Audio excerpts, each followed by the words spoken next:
Heidi fucking ho, boys. It's Dana DeLorenzo, a.k.a. Kelly Maxwell from Ash vs. Evil Dead. And you are listening to the Balls from Ellwood show.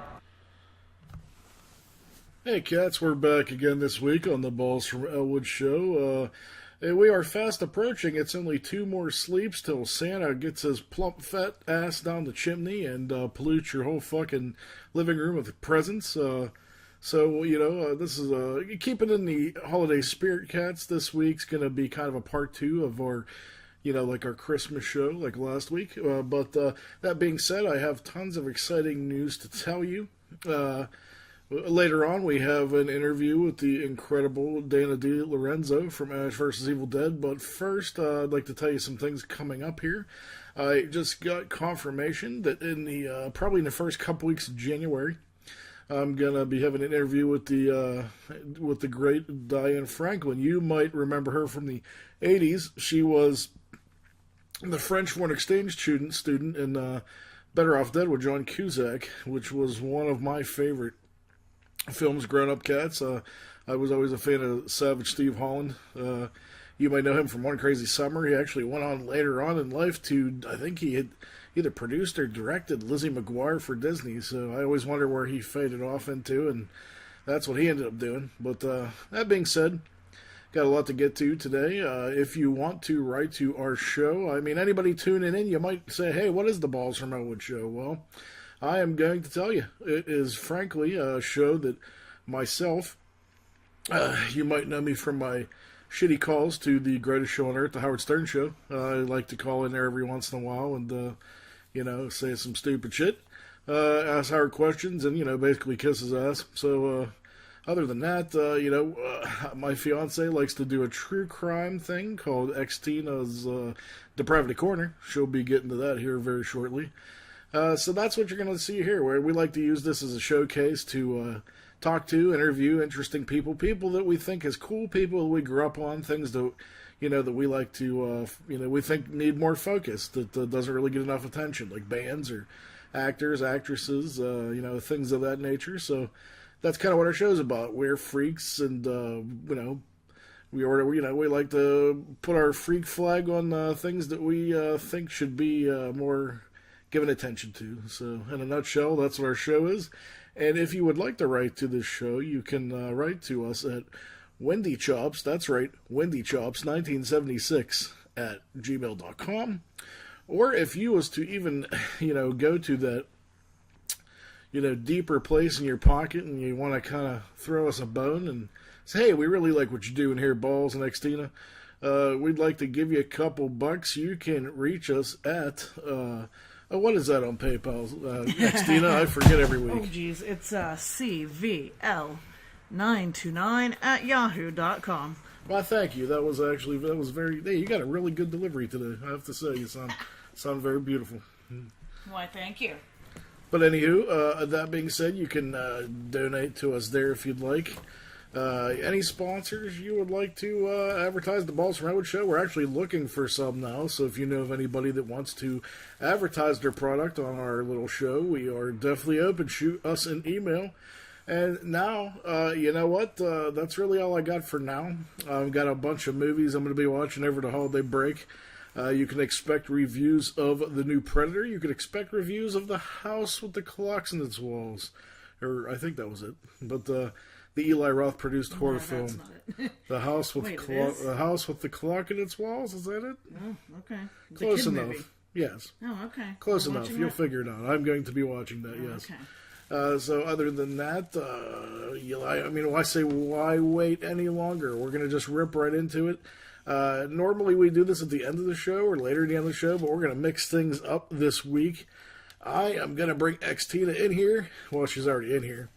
And we're going to, as you heard, and we're going to get right to XTina's Depravity Corner because, frankly, I don't think I can wait one last second for my depravity this week. I need to hear the most fucked up story of the week, and God damn it, come on in here and tell me what's up. All right. Well, the story is a little old. It's from 2001, so I wouldn't say it's the story of the week, but it's our story of the week, so what the heck. So I'm going to tell you about this family, the Gonzalez family. Bless you. From, ironically, this whole story has like little bits of humor in it to me. So I think that's why I'm telling you. It's a tragic story.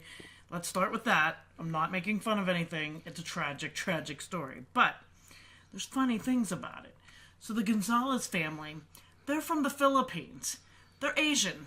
How the heck do you get the name Gonzalez being Asian? Oh, wow. It's very bizarre to me. So anyway, that was weird flag number one. Okay. Then, not only are they from the Philippines, named Gonzalez, they moved to Australia.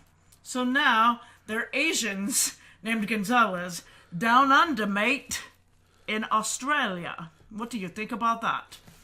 Crazy, eh? I'm still trying to wrap my head around it. Right.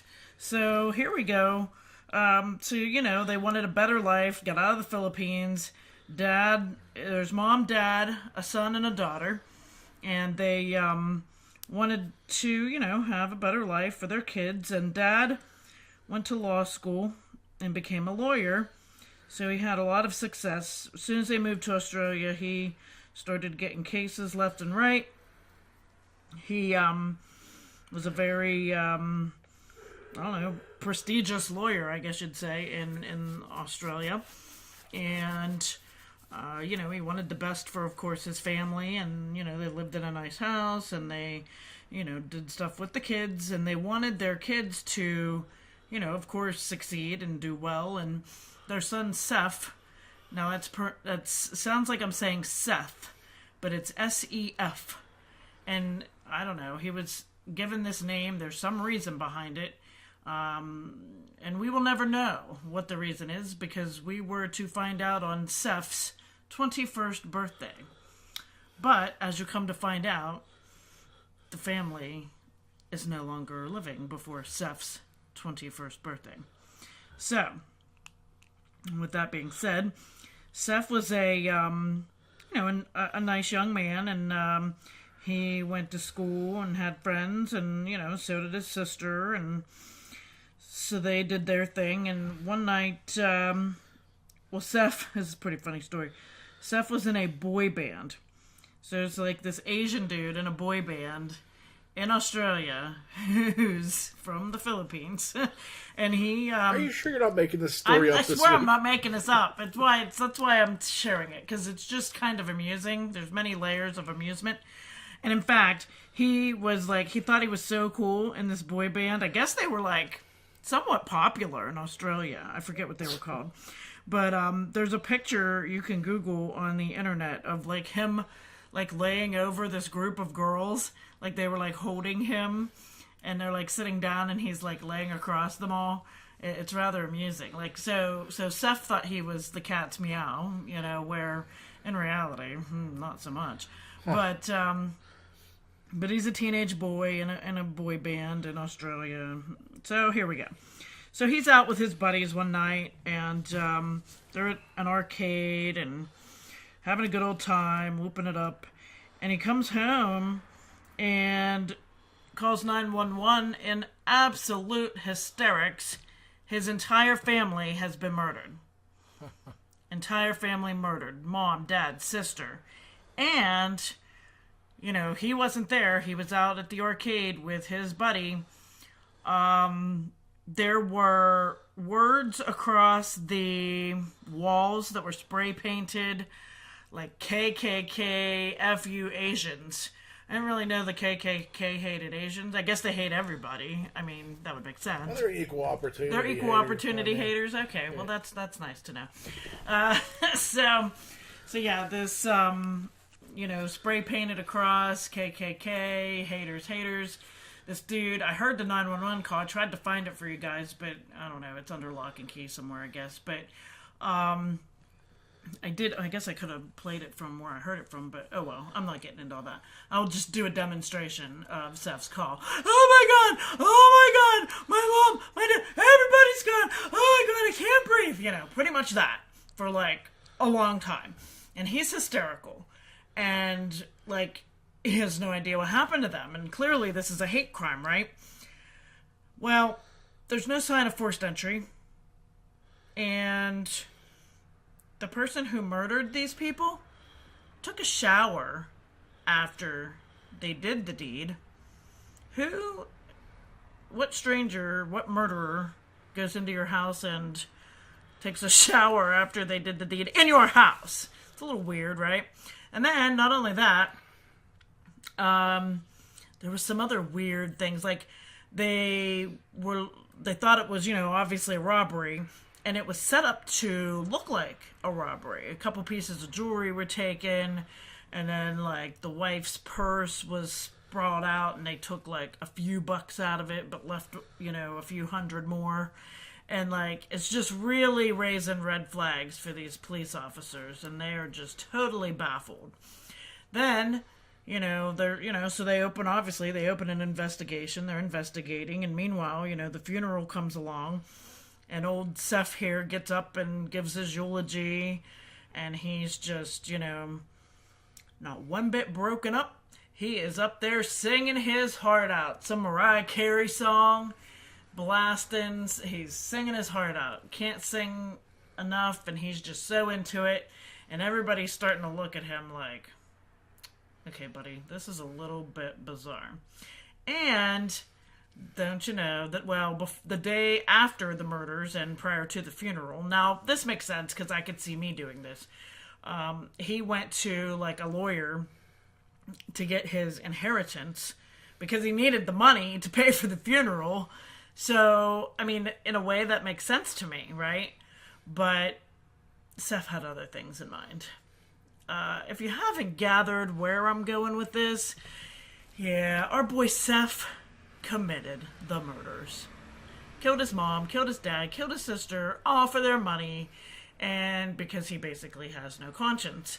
And, Well, he isn't a boy band. I mean, he isn't a boy band. He had to go on tour, and they were getting in the way. He'd have no conscience of providing the world with shitty music, so why would he care about killing his parents? This is true. But I thought it was, like, very bizarre that he, did this. So he did all that on purpose. Like, he spray painted the wall to make it look like a hate crime. He did a few little trickly things to make it look like a robbery gone wrong. And, this and that. But he basically, every time he was bawling his eyes out to the police or at the funeral, there was no tears coming out. It was all an act. And everybody kind of started catching on to that. And so he just, didn't care. He did what he could. And he sang, what was the song he sang was One Sweet Day, Mariah Carey and Boyz II Men. I'm sure I've heard it a billion times, but I can't really think of it right now. But at any rate, he claimed mental illness, pled not guilty, and fortunately, he was found guilty of all 3 murders and sentenced to 3 concurrent life sentences without parole. But then, like, another odd thing about it was they had a heck of a time selling the house. And, in fact, I shouldn't say that. The house sat empty for a long time, and then eventually it got sold. The day that it sold, like, the tabloids got a hold of this and were like, oh my gosh, the Gonzalez family murder house is finally sold. The people who bought it saw this in the tabloids and was like, what the hell? We didn't know this. We didn't know there was a murder in this particular house. Like, shouldn't you, like, tell people that? So at that point, there became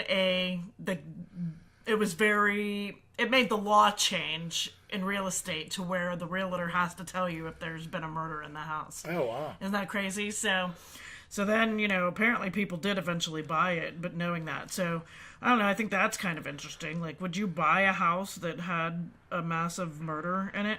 I mean... Better yet, I want to know how much they knock off per murder. Well, I will tell you this. I mean, yeah, it said they got a quote-unquote great deal because most of the houses in this neighborhood were, like, going for $1.5 million, and the people who bought it got it for, like, $700,000. So, wow. That's a pretty good deal. Yeah, murder house discount. I know. So, I mean, I think I'd be on board with that, as long as it's all cleaned and whatnot. Don't they send in those murder people that kill you? Not only that, I mean, you don't know what happens in any house you buy. I mean, you don't know the history of a house. there could be something that happened here. We have no idea. There is a website that you can go to find out if somebody died in your house. Ooh, that's interesting. I think it's something so simple called just like died in my house. It's really like a stupid name, like clearly like obvious. So yeah, we'll have to check that out sometime and see. Yeah, we might have to put that in. That'll be a future show. The Balls future show. Yeah, we'll do that. But we'll look up people's houses. If you want your house looked up, send it in. We'll tell you somebody got murdered in it. But yeah, I wanted to kind of keep it light as 3 murders could be on a Christmas holiday, episode. But I found this like kind of funny in some ways, just about the different things and him being in a boy band, and apparently he's called the Babyface Killer. Does that ring any bells? It sounds familiar. Yeah, so I guess he, he was young. He was 18, but he has a little baby face. But it's pretty, funny to think that this little dude, once I show you a picture, and you can all Google this, you'll probably recognize him. Does that look familiar at all? Yeah. You see this dude killing people? I mean, it's just crazy, right? Well, I think the biggest travesty now is we're never going to know how he was named Seth. I know, it's SEF, and I think they did say that. I think he said that. He said that when he was crying, like all upset to the police. I think he said, "And now I'll never know the origin of my name, because my dad's gone." Well, maybe you should have thought of that before you killed him. Should have asked him, like, "Hey, before this one last stabbing, can you tell me what my name means?" Yeah, really, man. That's I don't know. That's not a very thought-out killer for sure. No, not really. I guess he didn't care that much. He just wanted that damn money. What would you do for money, man? I mean, would you kill 3 people? I mean, that's so bizarre. Like, so bizarre. Well, how much money are we talking? I mean, probably $1 million. You're really putting me out there, Well, man. I was really thinking about this, guys. guys. I'm getting a little nervous. Of course, I don't have $1 million, so I guess I'm safe. I mean, I don't know, $1 million. I mean, it depends who it is, man. Like if it's somebody I'm not fond of, I probably could do that. Sure. I don't think it works that way. Oh. No, they have to have a, leave you an inheritance or something like that. Well, I mean, family could be a pain in the ass. I don't know. I mean, I heard another story about a cop killer. I was going to do this one, but it's pretty lame. This cop killer killed this woman, just like a random woman, but he knew that she had $14,000 on her, and he told her to, like, at one point, I don't know how it all transpired, but he knew she had like $7,000 in cash on her. And she somehow told him that she had this other $7,000 at home. And he told her to meet him because he was going to, like, help her deposit it somewhere safe, like, to keep her safe from, in case anybody tried to jump her or something while she was depositing this money. And then he, like, whacked her and took the money. $14,000, and you're a cop? And you stole this lady's money? Like, that's pretty nuts. That just goes to show you they don't pay them cops enough, man. Well, that's true. I agree. If you're out there knocking a poor lady on the head to get her $14,000, you must make. What precinct do you work at? Pay the cops more. I agree completely. So, there we go. Anyway, folks, that is it for this week's Depravity Corner. I hope you, got a mild chuckle out of it anyhow. I'm not trying to bring us down around Christmas time here. I'm trying to keep it lighthearted. So, thank you for this, giving us a listen, and we'll let Balls see what else he's got coming up. Well, coming up, cats, that's a good question, XTina. That's something you seft me with. Oh, boy. Stop me before I joke again. No, actually, what we have coming up, cats, is the interview with the amazing Dana DeLorenzo. So please, stay tuned. Alrighty, cats, we're back again this week, and with us this week we have a very, very special guest. You might know her as the kick-ass chick Kelly Maxwell on Ash vs. Evil Dead. We know her as Dana DeLorenzo. Hi, guys. Howdy fucking ho. Hi. Someone's in the spirit of things, huh? I mean, well, actually, if I were in the spirit, see, if I was cool, I would have done Heidi fucking ho, ho, ho. Oh, there you go. Oh, I blew it. Well, there I just did it. It was so much funnier than if I had not explained it before. Well, thank you guys? We're great, man. I just want to thank you for being with us, and I want to start out by asking you what's on every Evil Dead fan's mind right now. Are we ever going to see the Ghost Beaters again? That's on my mind too. To be honest, we never know. At this point, it's definitely done in terms of being on Stars, because, spoiler alert, too many people downloaded it illegally and didn't get Stars. So that was the only reason why, because we were the number one most downloaded illegally downloaded show in the world, I think, at one point. So that's kind of a bummer, but at the same time, I'm definitely open to to doing a spin-off with, little Ashy Slashy or something. I think that little puppet should get his own spin-off. I agree. And then, Bruce can come in and do his cameo, and Lee Majors and Ted and everybody, the whole gang can come back, but we, all surround around the little fell fuck, Yeah, I know as a fan, I would love to. I would totally watch a show with you and Pablo continuing the story for sure. We're down. Ray and I have made that known that we are so down. If anyone wants to write it and pick it up. That's awesome. But at this point, these are the guys. We have to realize who we're talking about here: Sam Raimi and Bruce Campbell. You have to realize there was 30 years, 25 plus years in between Army of Darkness and then this show that.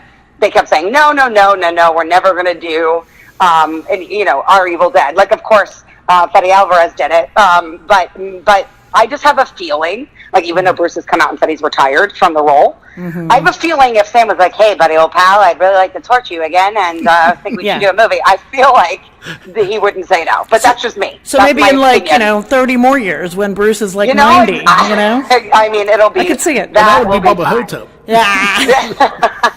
Which is a great movie. Oh, my God. Yes. Hey, that's a pretty killer Sam Raimi you got going on, too, by the way. Oh, well, thank you so much. It's because, he's very... I just could listen to him talk all day. I was going to say, she might have spent a little time with him, a little bit. Yes, a little too much time. And then, especially when I would stalk him, outside of every trailer, just hi, Mr. Raimi, I'm December. It's I'm sorry. Oh, my God. I was such a fangirl. That's so cute. Oh, my gosh, that's great. Hey, listen, I did not know this about you, but I did a little Googling today, and I hear that you are from Youngstown. I am. Well, Why are you? We're from the Pittsburgh area, but we're closer to East Liverpool, Ohio. So there you go. Yeah, we frequent the Boardman shopping area every now and then. So how does one get out of Youngstown? Because I feel like it's a vortex that sucks people in and they can't get out. It does. How does one get out? And I have to say, it's so funny because it's come full circle, because now, I've been spending some time back here. Actually, I'm here now. Oh, how great. For the holidays. And I have to say, you get out, but then you realize, the grass is always greener. Because I come back and I'm after living in LA for pretty much the last decade, and I'm I can go to 5 stores. I can go to the grocery store, to Target. I can get my watch fixed. I can get my shoes fixed. I can do all this within an hour. One errand in LA and that traffic takes an hour and a half to go 4 miles. Yeah. So I have to say, and gas prices here are $1. Crazy, right? Isn't it amazing? Compared to the $5 a gallon. Yeah. I know. So I have to say, I very much enjoy coming back. But how does one get out? I just had always wanted to live in a big city. I had such an affinity for New York since I was a kid, and I've still yet to make it officially as a New Yorker. I'm hoping to do that soon. But I went to school. I went to college in Chicago. Okay. And then I just ended up staying there for 10 years because Chicago is such a great city. Yeah. And then that sort of transpired into the move to LA with a series of events. So. Awesome. But you always come back. It's really great coming back. Yeah. Even Pittsburgh. And I fly into Pittsburgh. By the way, Pittsburgh's doing pretty awesome. Yeah. Pittsburgh's heck yeah, man. These places have really stepped up their game. I'm just saying. Place to be for sure. Yeah, that's awesome. I'm glad. Now, what advice would you have for a young person who's interested in getting out of the doldrums of this lovely hometown area we love to call home, to reach their goals and to go after them? I'm terrible with succinct advice. You'll find out. I never know how to end a sentence unless the dialogue's written for me and there's a period at the end of it. I will just keep talking. So feel free to cut me off at any time. But I would say, just with my journey, it was one of those things that you just have to love something so much that you just can't do anything else. And for me, it wasn't like I mean, I'd always had a penchant for it, and I performed at a very young age wherever I could in Youngstown, Ohio, and mostly telling jokes to myself on my Fisher-Price tape recorder in front of my Sesame Street animals and puppets, which is funny because then I got to live full circle and have a fight with a demonic puppet. It was just like a dream come true. But so I would say, you first of all, you have to find your passion, whatever it is. And you really have to work. I feel like what I even learned from just people that I admire, even like going back to, not to make it all about Evil Dead, but going back to like Sam and Bruce, I mean, you gotta be willing to hustle. I have friends and like even family members that just want, especially in the age of the internet, where you can just put your art out there. You can go on YouTube. You can do whatever it is you want to do that you're passionate about. But you got to be willing to do the work, and you got to be willing to be broke for a while, in a very long time. And I feel like just do whatever you can. I did whatever I could, whether to be able to act. So, I did I answered every creepy Craigslist ad in Chicago or anywhere. And, if you're not in a big city, I would find that, like, I don't know if they even offer, classes in certain areas for whatever it is you want to do, but see if you can take some classes locally. If you can't, find a way to study. You got to study, you got to do the work, and you got to love it. And as long as you follow that and just tell yourself, it's not that it has to be your life. Because for me, I was like, I just want to do this on the side my entire life. Like, if I can't make it, like, I got a degree in, like, advertising and marketing. Then I was just like, well, I'll just do this. And I worked the grind and worked the jobs. I was working at a bar 6 shifts a week for 12 hours on my feet when I got Evil Dead's job. Wow. Like, going on auditions in between, changing in my car, was the whole thing. But you got to be willing to do that because you don't have another choice. And I think if there's something you love that much, and you will, as long as you do the work, things end up happening. Just do the work. Awesome. And that's it, yeah. Yeah, that's awesome. Dana, getting back to Evil Dead, I've always wanted to ask you, how much of yourself is in your character, Kelly Maxwell? That's so funny because people think that, like, I'm that in real life, and I really wish I was. I am so not cool. Oh, you're a badass. Come on. No, Kelly Maxwell is very cool. I want to be her friend. Right. I want to be her friend. I want her to be a real person that I can be friends with. So I would say, I think I feel like every actor, even if you're portraying someone else, you always you have no choice but to bring a little bit of yourself to the role, whether it's conscious or subconscious. But I would say what I definitely was so happy to have collaboration opportunities with Sam and with our showrunner for season 1 and 2, Craig DiGregorio, is I got to bring my own ball-busting sense of humor. It was there, I feel like, in the audition side. Like, she was always going to be the one to call out Ash Williams on his bullshit.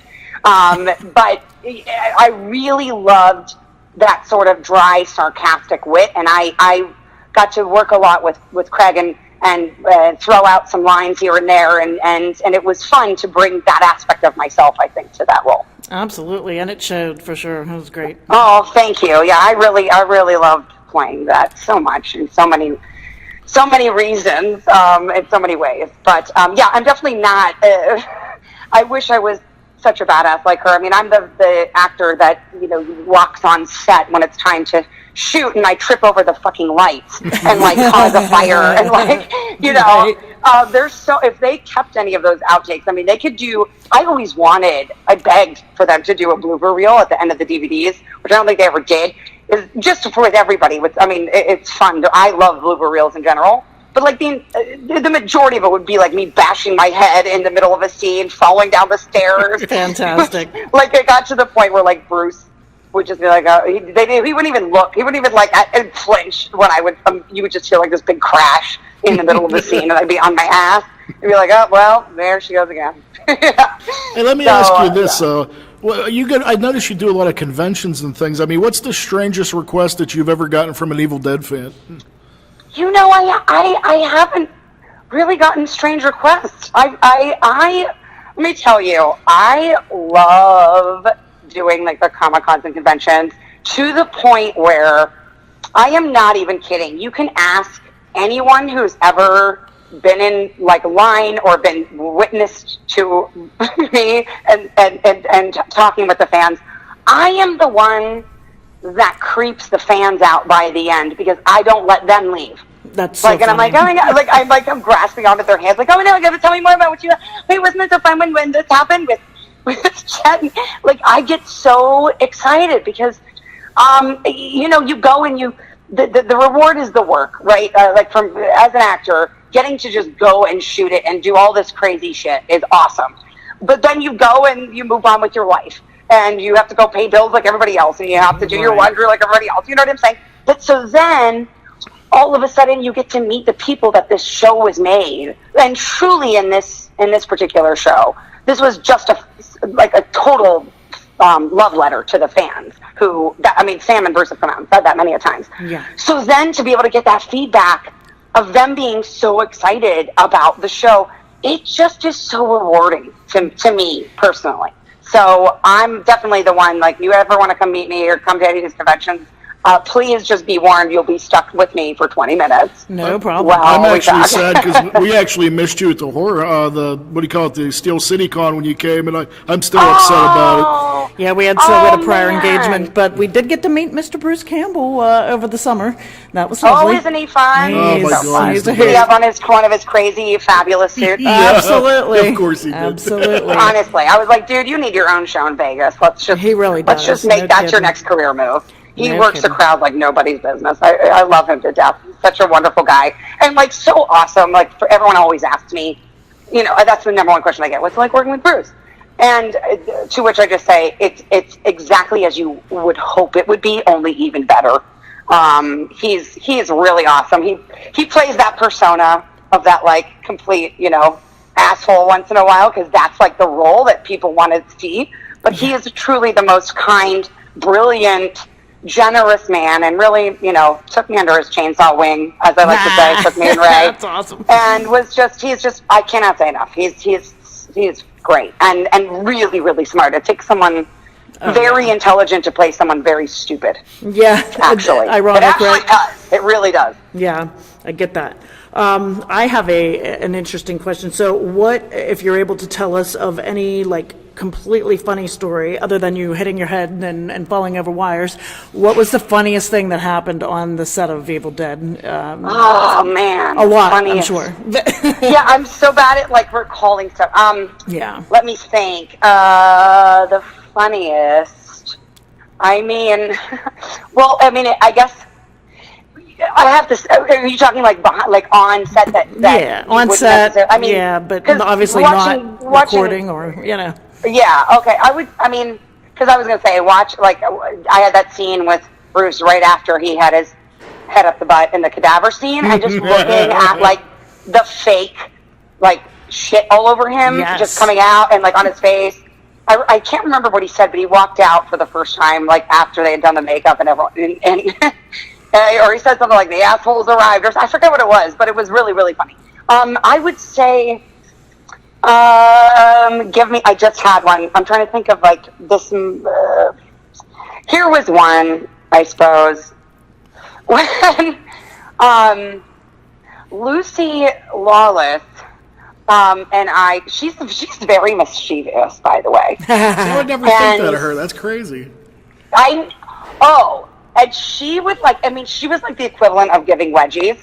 Like I would say like one of the funniest things that happened was, like in between a scene, she was like messing with me and I had on, it was like season 2, and I had on this like corset bra thing with a million straps, and I'd be, they'd be like fixing my hair, whatever they do in between takes, and she would come up and just snap it to the point where I screamed louder than I ever have screamed on the show. And like, I don't know if you've ever heard Lucy Lawless like laugh, but she has this fabulous, contagious cackle. It's a cackle. It's like you jump if you're not expecting it, because it's so loud and boisterous. And she just couldn't stop laughing. every time she would get me. And then one of the times, like, I fell from it because I was so scared. And then Bruce, like, got mad at us, and he was like, all right, girls, why don't you go have your slumber party later? We're trying to work here. And we got yelled at by Bruce, and then we got the giggles so bad. No, I'm sure. And, it was bad. But of course, like, Bruce is not going to get mad at Lucy. Of course he, like, blamed me. He's like, knock it off, DeLorenzo. Yeah, you're like his unofficial daughter. Exactly. I did not do shit, dude. But like Lucy played it so straight. Of course. I'm trying to even think. Or I guess one other thing was, like, after the bar scene. Here's a better one. I know I'm going to go. I know it's 65. We'll go 5 more minutes. Okay. I'm just going to push it because I'm going to I'm going to be late for my family thing. See, I don't want to make you late. No, I do want it. It's not a problem. Cool. Let's just pretend you did want to make me late. Okay. We're just not going to. Well, I totally want to make you late. Then let's go. Yeah, it's all your fault, right?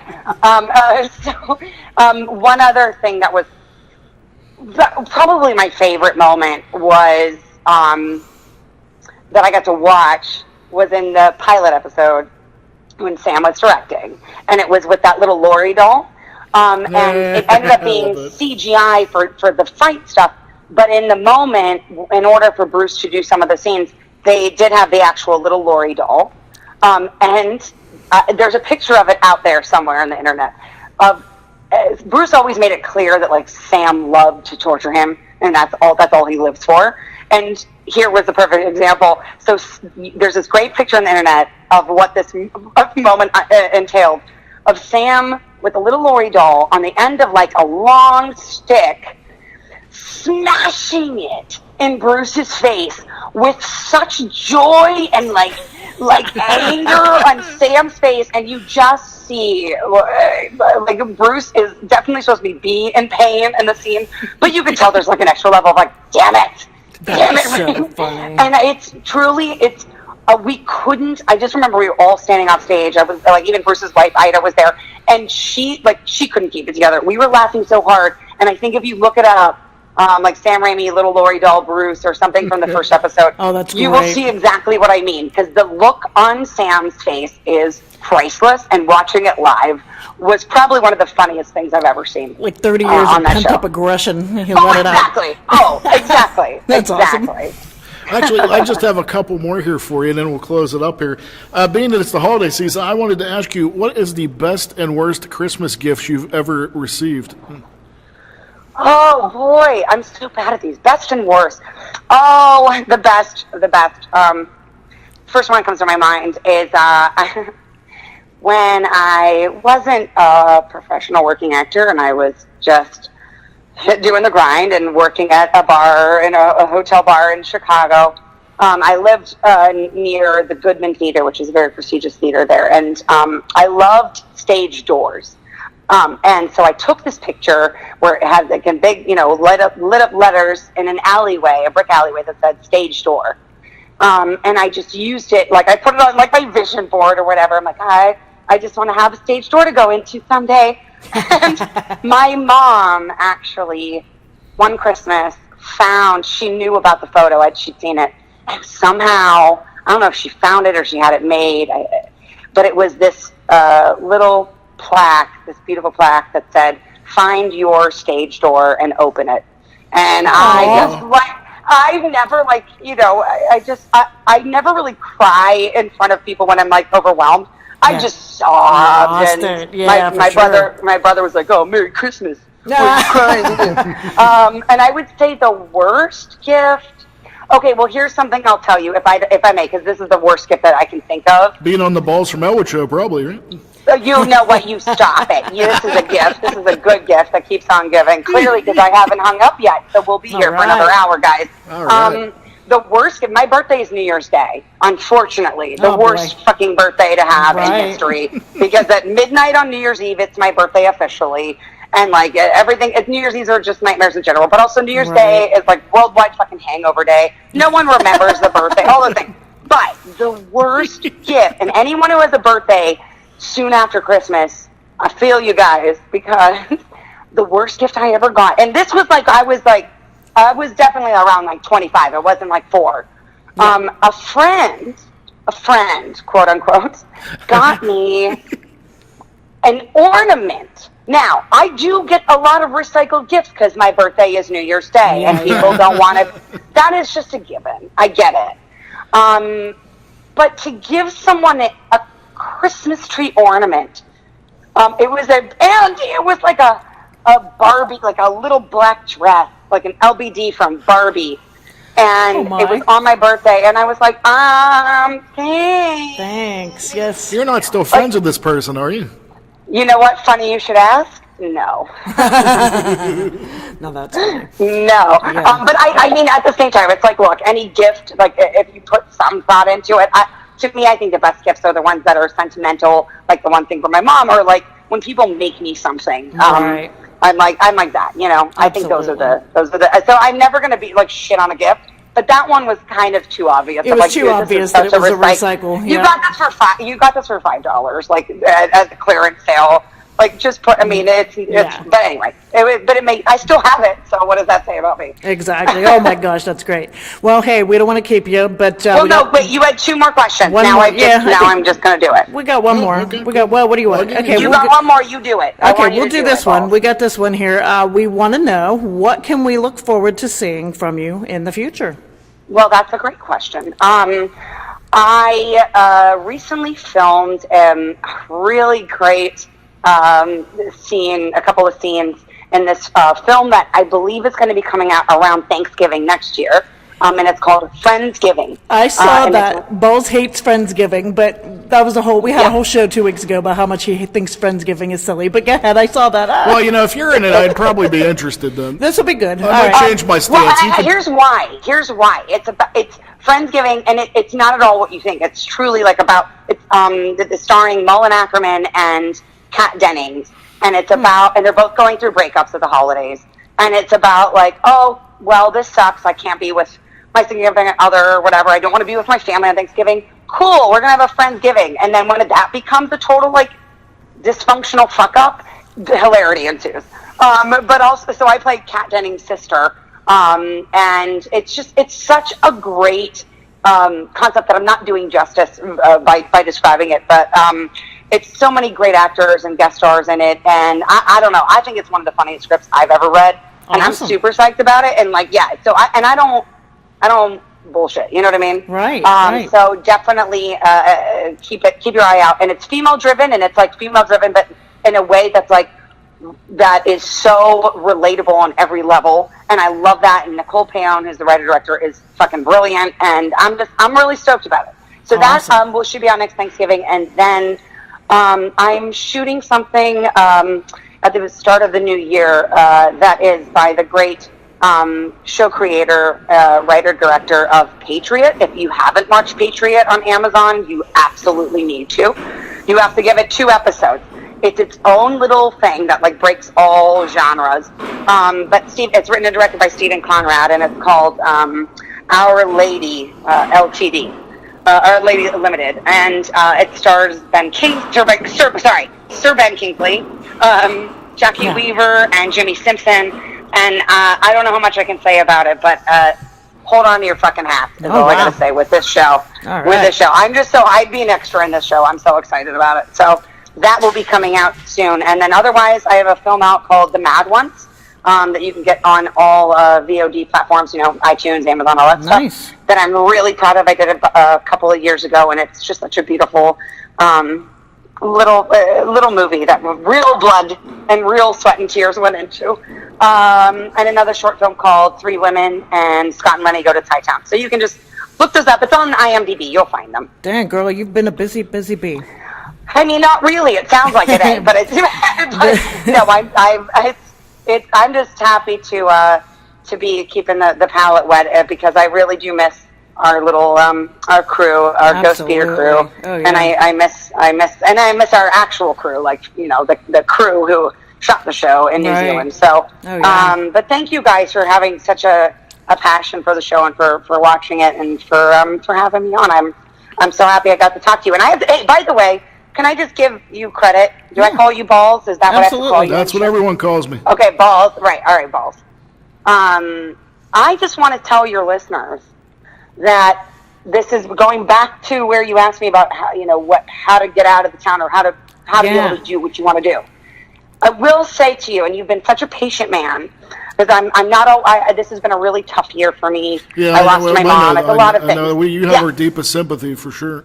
Oh, thank you. But I just pointed that out to say that, like, I have just lost touch with, like, just everyone in my life, let alone social media. I haven't been posting as much, all that stuff. But you were so patient, Balls, and you persisted time and time again. And I'm usually the person that's like, when my family tells me to do that, they're like, why don't you just reach out to Ed O'Neill? He's from Youngstown, and just have him write your part on, Modern Family. I'm like, that's not how it works. Like, I have to give you credit, dude, because every time, like, whenever I would go on, which was not often this year, I would at some point see the message from you, and I just want to give you props, because it was totally because of your persistence, but not in, like, an overbearing way.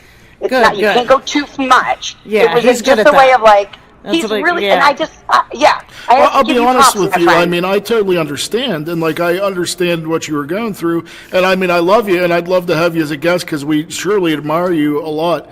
But I mean, you have to take into consideration that people are, in fact, people above being an actor, actress, anything. And I knew you were going through a hard time, and I had no problem waiting until you were ready. And I really, really appreciate you doing this, and thank you for the opportunity. Well, thank you for persisting and for making me have something to look forward to be able to talk about the show again. So after the fact. So you're awesome, and I hope everyone continues to tune into your show, because you guys are great and fun. I used to work on the radio, awesome. So this is a great. You guys do a great show, and you have awesome voices. Well, thank you so much, and there you have it, the great Dana DeLorenzo. Thank you for joining us. All right, happy fucking holidays. Yeah, have a Merry Christmas, and if we're close, if you ever get a few minutes, look us up. We'll come have a drink with you. Absolutely. Sounds good. Just don't bring me a fucking ornament after my birthday. We promise we will not. Peace and love. Cheers, Peace baby. and love, Dana. All right, take care. I love you guys. Thank you. Bye-bye. Bye-bye. And that's about it this week for the Balls from Ellwood show, cats. This holiday season, why don't we try to, as I spoke of last week, let's try to focus on the real meaning of Christmas this holiday season. I've been out fighting the stores, and I'm pretty much a dumb idiot that waits to the last minute and runs around like a chicken with my head cut off and tries to go shopping and accomplish everything at once. I don't know why I do this to myself, but I kind of like doing it, because then it reminds me of pretty much what what everybody runs around and does, man. Nobody seems to me like there is anybody in sight that even has the foggiest idea of what the meaning of Christmas is all about.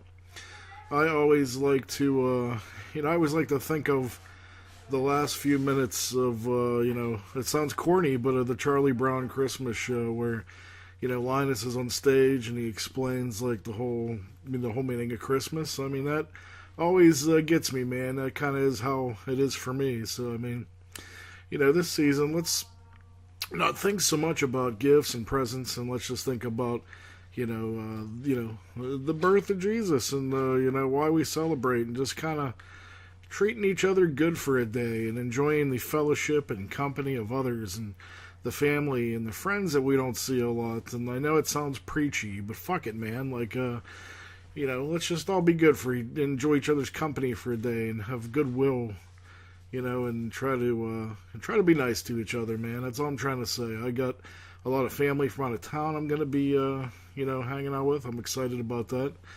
I'm happy. I'm going to be going to see some friends that I haven't seen in a while, and I'm going to be enjoying my time off from work here, maybe getting through some movies I haven't got to see, and all around, we should just, be thankful for what we got, man. There's a lot of people out there that Christmas reminds them of what they don't have, and, it's not so much a positive thing. So, for every good side of a holiday, I mean, there's a dark side too. I'm sure people that are homeless right now are less fortunate, or have no money, or they give a shit or a fuck about Christmas, and having to, it's more of a problem, and it's a pain in the ass, to try to come up with shit when you don't have shit to begin with. So I mean, I grew up poor with my family, and I mean, Christmas wasn't always the what I had in mind, but I mean, they tried their best, and I look back to these days, and I have such fond memories of, and they don't really involve presents. I mean, I have lots and lots of great Christmas memories that don't involve getting great gifts. But I mean, don't get me wrong. I mean, I've gotten some great gifts that really has made impact. But I mean, if I look back now as an adult, some of the best times I had was just, hanging out with people that I don't usually get to hang out with. So, I just want to tell everybody, I want you all to have the best and merriest of Christmases. Have a very happy New Year. And just remember, sometimes it's not about the biggest package or the biggest gift. Sometimes it can be as simple as just being there for somebody that really needs, your attention at that point. So, that being said, cats, don't focus on the gifts. I mean, material bullshit comes and goes. I think, relationships and talking to people and actually listening to what they have to say, that's important, and that's way better than any gift I could receive. So, that being said, as I talked about Charlie Brown Christmas earlier, I actually tried to play for you cats last week. I tried to play a bunch of Christmas music, but it actually didn't quite go off. I had to actually, long story short, I ended up recutting the show because I got in super duper, big trouble with YouTube. What Christmas special doesn't deserve some good Christmas music? Well, I in fact did have a ton, but I had to go and recut it all and recut it out because, copyright bullshit. But I can tell you, I have 100% a free, copyright cleared song for you that I'm going to actually end the show with this week. And I talked about the Christmas episode of Charlie Brown. I used to watch that growing up. I used to love Frosty, Emma Daughter's Jug Band Christmas.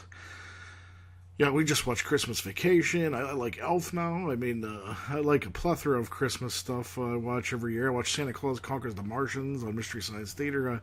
I have a wide variety of crazy stuff I watch for Christmas. In fact, when I'm done here, I'm going to go throw on the reboot of Silent Night, Deadly Night, Silent Night here when I'm done. So that just goes to show you the wide variety of Christmas. You celebrate your way, I'll celebrate mine. But, being an avid horror fan, there's tons of things I like to watch at Christmas time. I watched the Joe Bob interview over the weekend where it was all Phantasm, and that was cool. And I'll probably throw in Silent Night, Deadly Night, Black Christmas, I watched, I seen Better Watch Out a while ago. That was good. I mean, I could go on all night. I watched, what was it, Not a Creature Was Stirring. It was a horror anthology. I think I reviewed that on the show earlier. But, I mean, there's a ton of, I like the Christmas Horror Story with Shatner. That's pretty funny. But, that being said, cats, there's tons of great stuff to watch during the holidays, horror movies or otherwise. But I'm going to leave you with a song that, from one of my favorite bands, man. They don't get enough attention, I don't feel.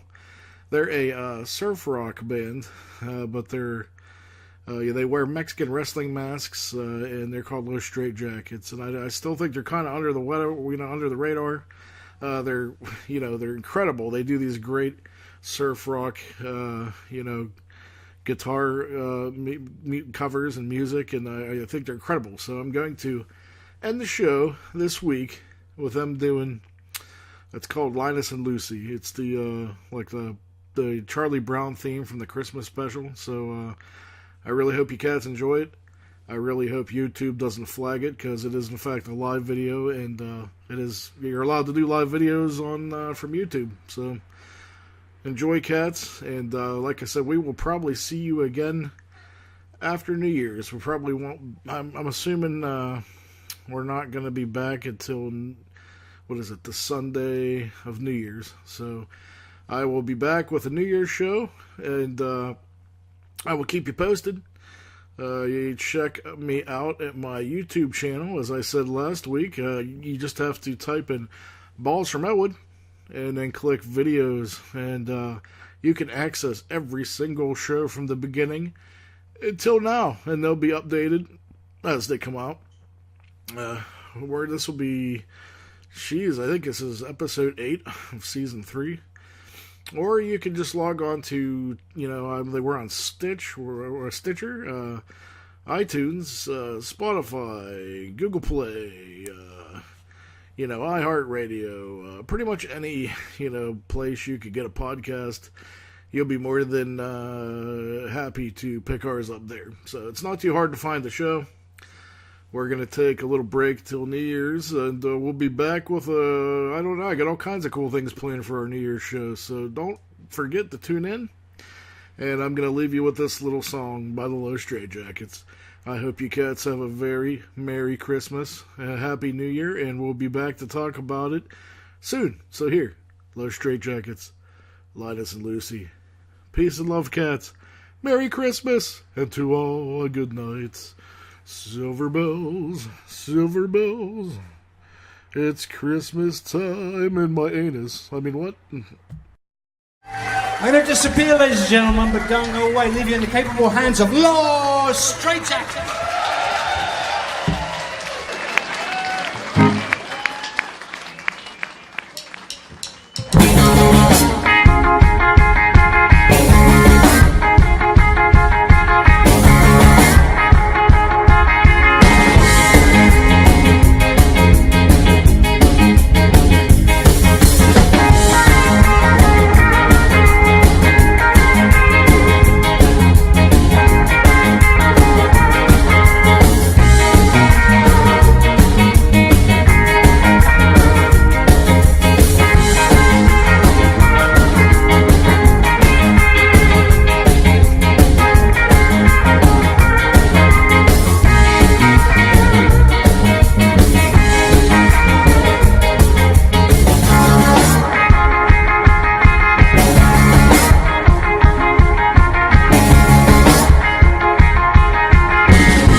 Holy shit! Where's the Tylenol?